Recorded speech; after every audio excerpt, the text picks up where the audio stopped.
side. Sa tabi lang natin ilagay. Yan. At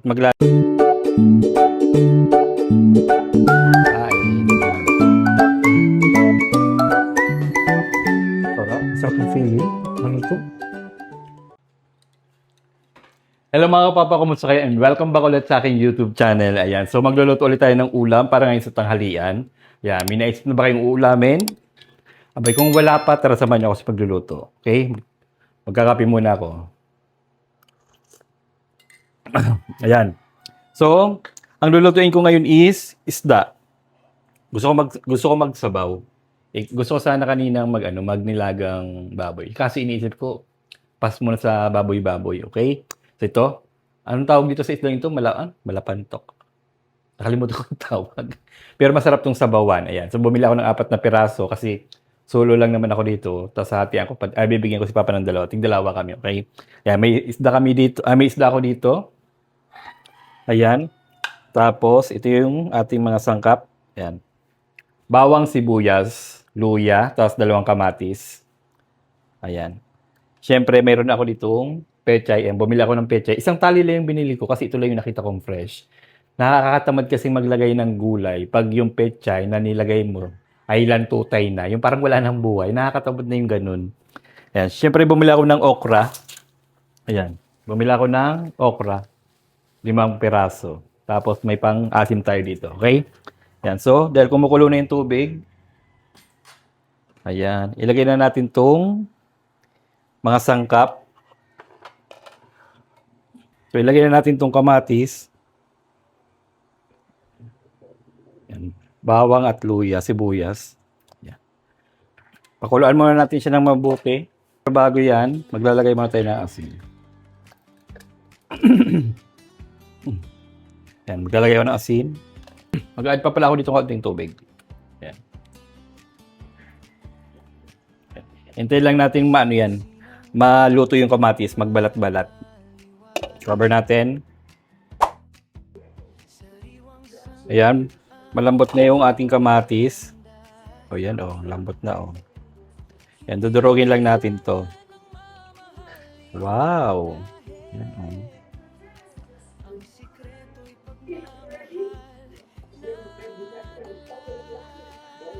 Nice. Yan,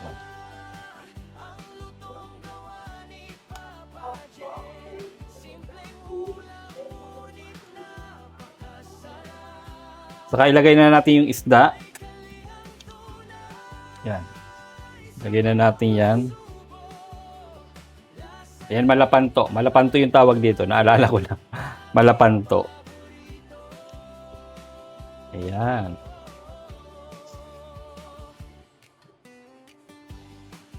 Mas masarap kasi yung isda. Saka hindi siya nakakasawa. Pag karne kasi, di ba, pag buong araw mo ulam, medyo nakakasawa. Pero pag isda, hindi. Yan. So, cover natin muna siya. Yan. Naugasan ko na itong okra. Tingnan nyo yung okra, Ang fresh na fresh ng okra. Tingnan mo, Ibig sabihin, kaka-harvest lang ngayong araw. Yan, Puting-puti pa siya, Sa kaya yung, ang lutong-lutong niya pa, Tatanggalin lang natin yung ulo ng okra. Saka yung dulo. Yan, tatanggalin lang natin tong ulo at yung dulo. Yan.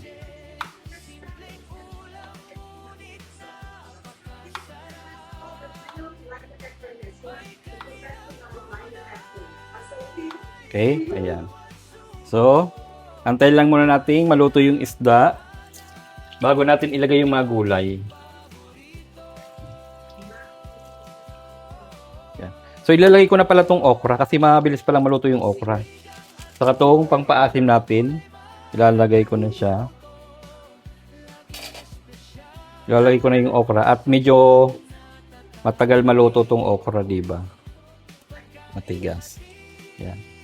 Ilalagay ko na tong pangpaasim para masarap yung higop natin ng sabaw.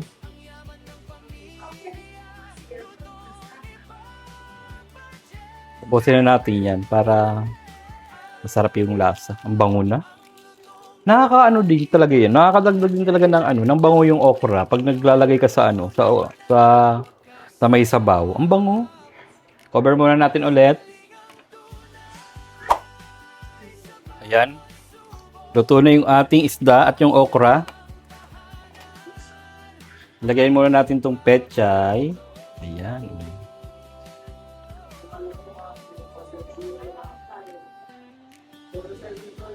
Lagyan lang natin siya sa side. Patubi lang natin ilagay. Ayan. At maglalanto tayo din naman yan.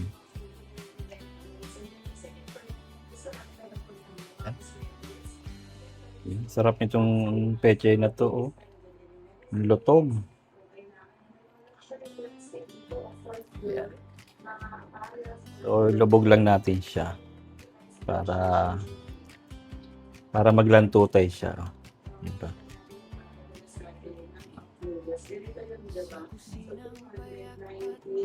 Lagyan natin siya ng sabaw para maluto. Yan o.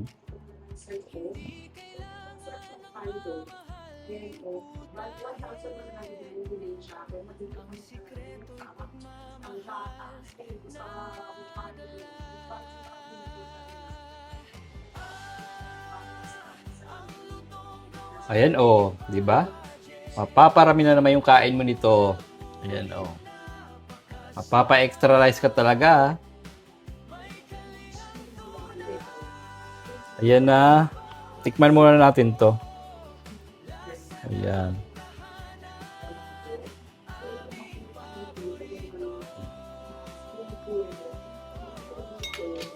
Tikman na natin. Tikiman kung anong kulang.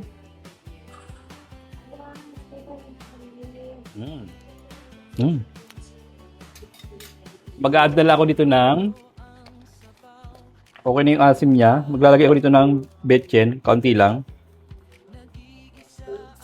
Ayan. Tapos, kulang pa siya na kaunting alat. Ayan. Okay na yan.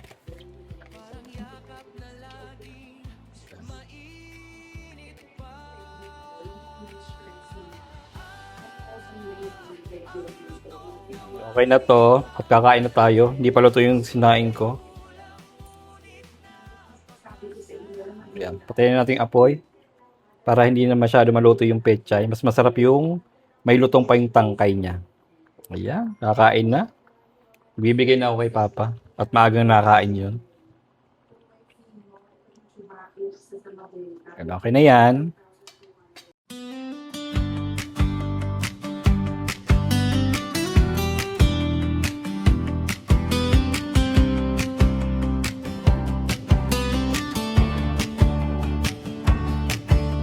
Kusinang payak at maliwalas, sariwang sangkap ang inihahanda. Hindi kailangan ng mamahaling putahe. Ang sikreto'y pagmamahal na dala.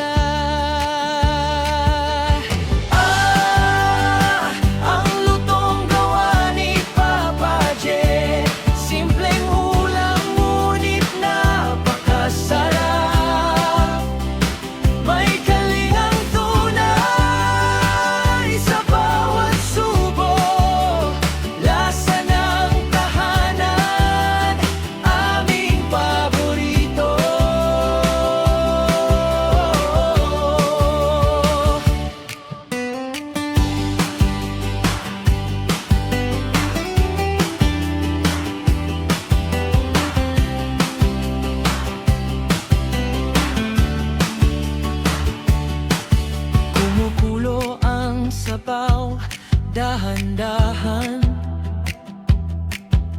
nagigisa ang bawang at sibuyas. Bawat tikim may saya at pag-asa. Parang yakap na laging mainit pa. Ang lutong gawa ni